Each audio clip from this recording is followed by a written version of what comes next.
আসসালামু আলাইকুম। কেমন আছেন সবাই?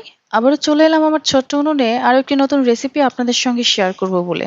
আজকে আমি আপনাদের সঙ্গে শেয়ার করব কিভাবে লবণ দিয়ে ছোলা ভাজা যায়। আমি এখানে বেশ কিছুটা ছোলা নিয়ে নিয়েছি এবং লবণ দিয়ে যে এত চমৎকারভাবে ছোলা ভাজা যায় সেটা আমি নিজেও জানতাম না। জেনেই আপনাদের সঙ্গে এই চমৎকার রেসিপিটি শেয়ার করতে চলে এলাম। আমি এখানে একটি প্যান নিয়ে নিয়েছি এবং প্যানটা যখন গরম হয়ে আসলো ঠিক সেই মুহূর্তে আমি এখানে দিয়ে দিলাম বেশ খানিকটা লবণ। আমি এখানে লবণটা দেওয়ার পরে বেশ কিছুক্ষণ এটাকে ভেজে নেব। আপনারা বুঝতেই পারবেন যখন আপনারা দেখবেন যে লবণটা ঝরঝরে হয়ে গিয়েছে তখনই বুঝতে পারবেন যে এখন ছোলা দেওয়ার পারফেক্ট সময়। ঠিক সেই মুহূর্তে আপনারা লবণের মধ্যে ছোলাগুলো দিয়ে দিবেন এবং আপনারা আরো বুঝতে পারবেন যে লবণের কালারটাও পরিবর্তন হয়ে গিয়েছে। সাদা লবণটা লালচে কালার হয়ে গিয়েছে। ঠিক সেই মুহূর্তেই আমি এখানে দিয়ে দিব ছোলাগুলো।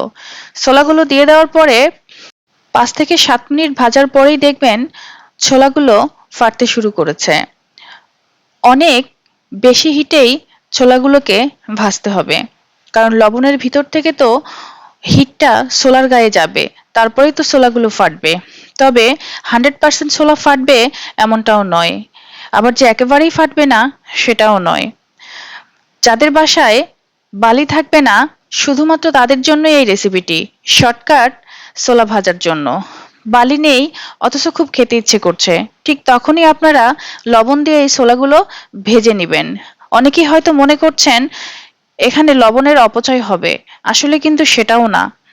লবণগুলো কিন্তু আপনারা পরবর্তীতে রেখে দিবেন এবং যখন আপনারা মাছ ক্লিন করবেন এই লবণগুলো দিয়ে কিন্তু খুব চমৎকারভাবে মাছ ক্লিন করা যায়, তাহলে মাছের গায়ে যে আষ্টে গন্ধ সেটাও চলে যায়।